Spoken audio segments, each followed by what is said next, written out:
নমস্কাৰ দৰ্শকসকল টেকি Assamese YouTube চেনেললৈ মই উজ্জ্বল এটা নতুন ভিডিঅ'ৰ সৈতে আপোনালোক সকলোকে স্বাগতম জনাইছো দৰ্শকসকল আপোনালোকে যেতিয়া এখন নতুন গাড়ী কিনাৰ কথা ভাবে বা নতুন গাড়ী এখন যেতিয়া কিনিবলৈ যায় তেতিয়াই চাগে গাড়ীত থকা বিভিন্ন সেফটি ফিচাৰ্ছৰ কথা শুনিবলৈ পায় য'ত ABS আছে EBD আছে ব্ৰেক এছিষ্ট এয়াৰবেগছ এনেকুৱা ধৰণৰ নানান সেফটি ফিচাৰ্ছ আজিকালি আধুনিক গাড়ীত দেখিবলৈ পোৱা যায় কিন্তু আসলতে এই সেফটি ফিচাৰ্ছবোৰ আপোনাৰ গাড়ীত কিমান গুৰুত্বপূৰ্ণ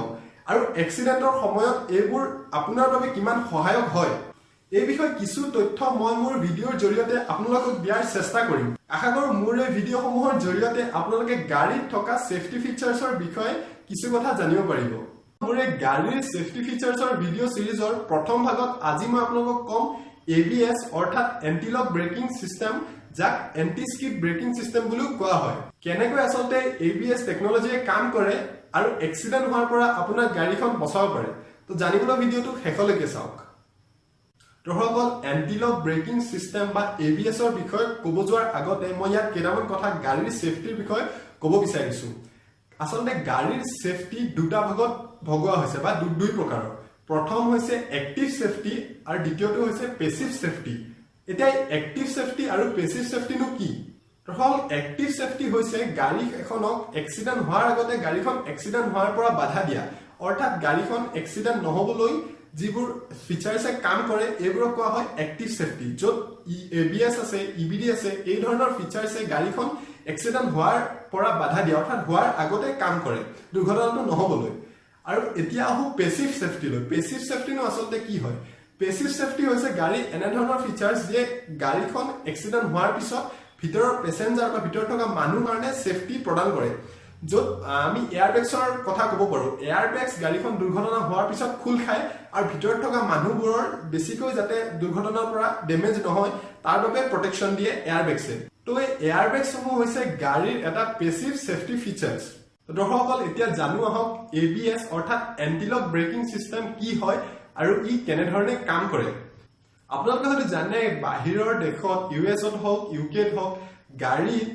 ABS টেকনলজিটো এটা ষ্টেণ্ডাৰ্ড ফিচাৰ্ছ হয় অৰ্থাৎ ABS টেকনলজিৰ অবিহনে তাত গাড়ী বিক্ৰী কৰিব নোৱাৰে কোম্পানীসমূহে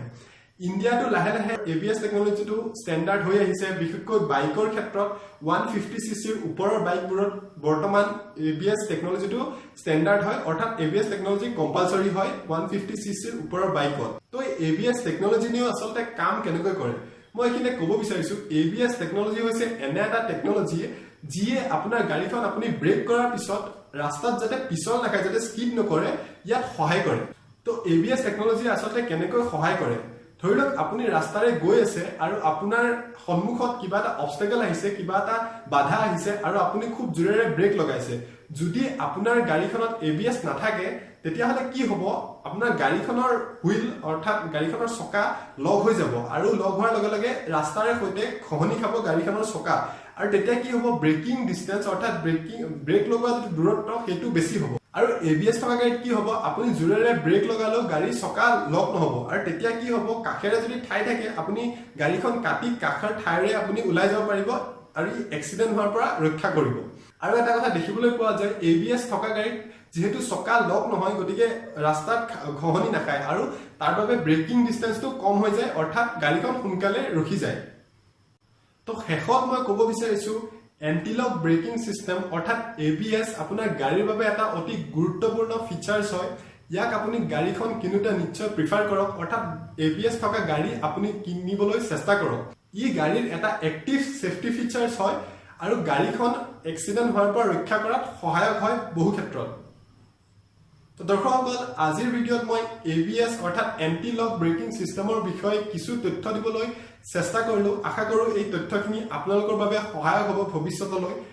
তো ভিডিঅ'টো যদি ভাল লাগিল তেনে ভিডিঅ'টো নিশ্চয় পছন্দ কৰক অৰ্থাৎ লাইক কৰক আৰু ভিডিঅ'টো শেয়াৰ কৰক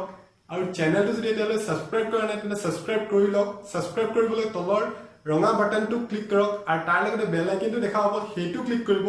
যাতে আগলৈ মই নতুন ভিডিঅ' দিলে আপোনালোকলৈ নটিফিকেশ্যন যায়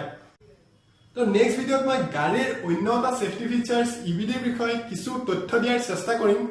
আজিৰ ভিডিঅ' ইমানতে সামৰিছো ধন্যবাদ